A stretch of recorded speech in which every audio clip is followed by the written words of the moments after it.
Hello, this is Mark from Courage Change Works. Just making another video on mental fitness and ways we can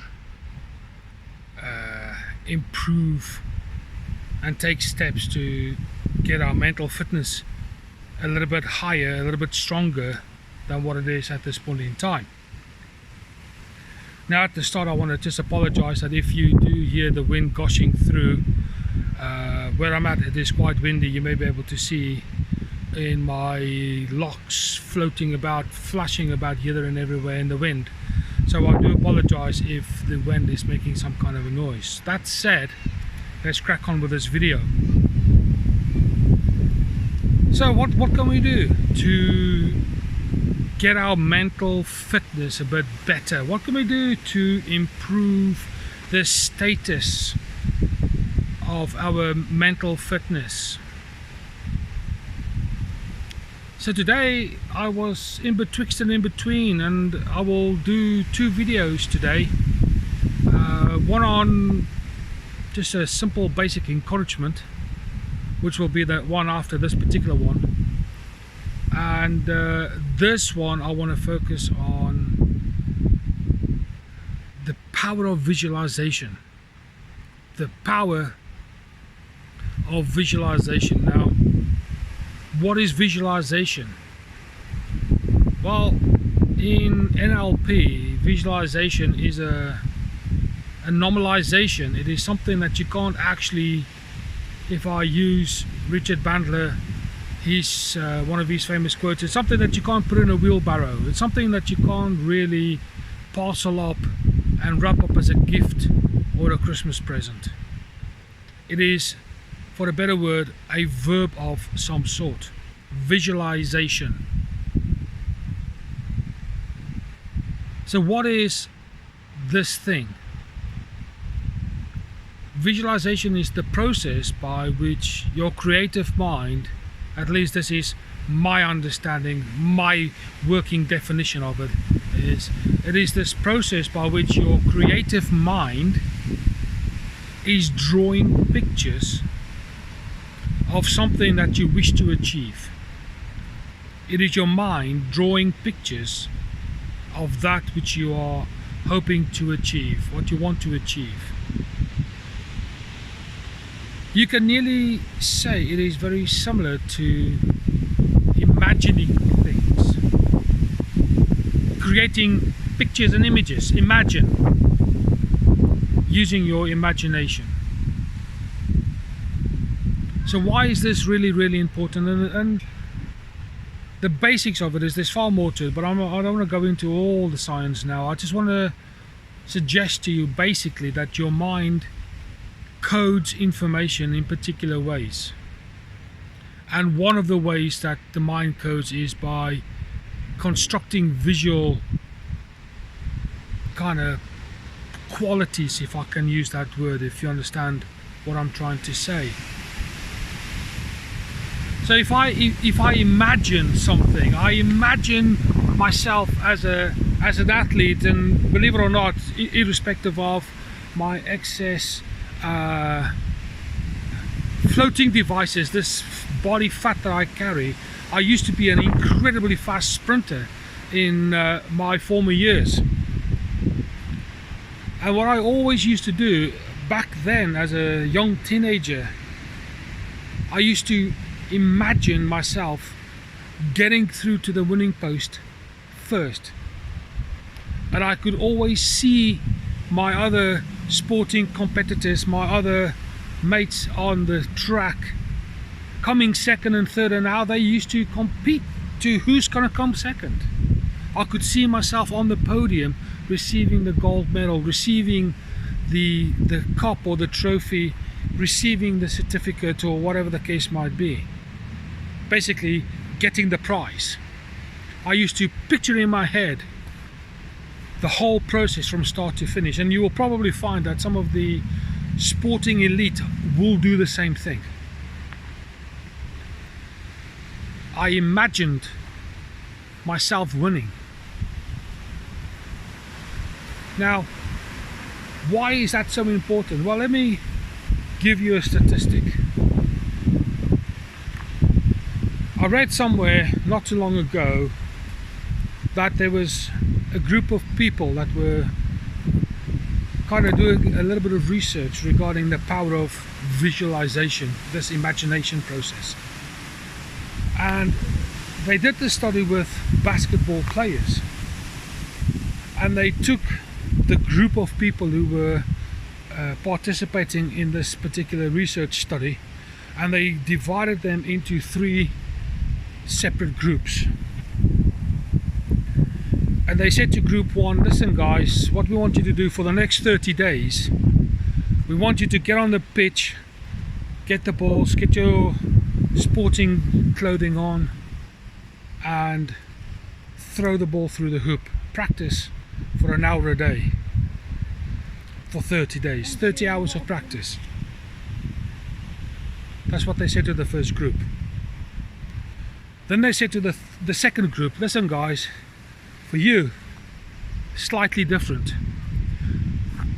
You're not going to get dressed in your sporting gear. You're not going to go to the pitch and practice your ball throwing through the hoops. None of that. All we want you to do is imagine that you are there. Imagine taking the ball, imagine you throwing, and imagine you scoring the points as the ball drops through the net. And we want you to do that for 1 hour a day for 30 days. 30 hours of visualization, this imagining success as they are practicing mentally the ball going through the hoops. And then the third group, they said, you're going to do nothing. No visualization, no imagining, no go to the court and practice, none of that. You're just going to do nothing. In fact, so much so you're not even going to think about playing basketball. In fact, you can play any sport you like, but not basketball. You can't do it, not allowed, against the rules. Then after 30 days, the group came together again and actually had a go to see how much improvement took place after 30 hours of active practice, 30 hours of imaginary practice, and 0 hours, 0 seconds in fact, of this exercise regarding basketball. We don't have to guess too much that the third group made 0 improvement. They still scored as many points in the amount of goes as they had before the particular study started. So that comes as no real surprise. The first group, which did active practicing, active throwing the ball, actively adjusting how they throw the ball, etc., etc., they improved by 24% according to this particular study, which is quite impressive if you think about it. So it's good, isn't it? However, the second group, the group who was told, just imagine, visualize that ball going through the hoop, they improved by 23% according to this particular study. So what does that actually tell us? What it tells us is, by actively doing things, you only get a 1%, or in this case, in the sporting research study, they only improved by 1%, that group that actively practiced faithfully, religiously for 1 hour a day for 30 days, against the group who didn't even pick up the ball, who didn't even go to the arena to practice. They sat at home more than likely, or drove their car, or walked in the field like I am, but imagining the balls going in. It tells me, and I hope that you get the same message, is most of the changes and achievements that we endeavor to achieve is up here. It's in our mind. The mind is the most powerful computer, if I could put it that way, that has ever been created. Trillions of cells in the body, billions and billions of them in the brain itself. If I can imagine it, there's a blinking well good chance I can achieve it. Now, I wonder what additional benefits you'd be able to achieve these goals that you want if you imagine it, and if you believe your imagination.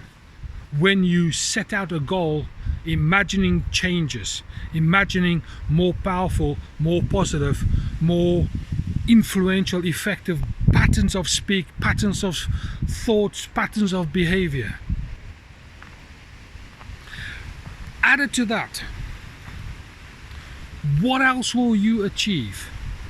When you imagine things, you believe that's what you are hoping to achieve. You've got a sincere, congruent belief in your core self that what you want to achieve is good and of value, and you tell yourself in convincing language and tonality with conviction that it can be achieved because it has been conceived here in your own individual supercomputer.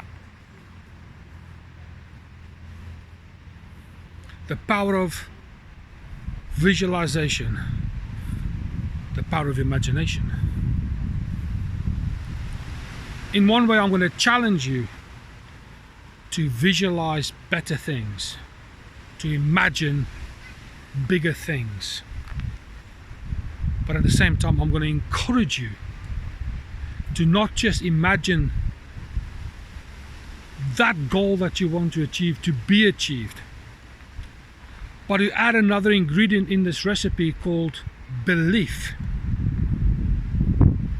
and another ingredient, language. Language of conviction, language of purpose, language with intent. And I would love to hear what these things are, what you are dreaming of, and how long it took for you to achieve these things. Your goals.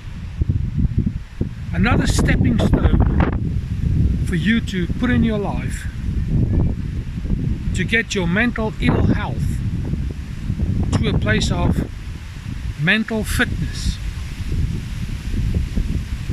If you like this video, if you found it of value, please like, share, subscribe to this channel, because there's many more of these little videos coming through. And of course, add your comments in the comments box. I wish you well. Thank you for your time.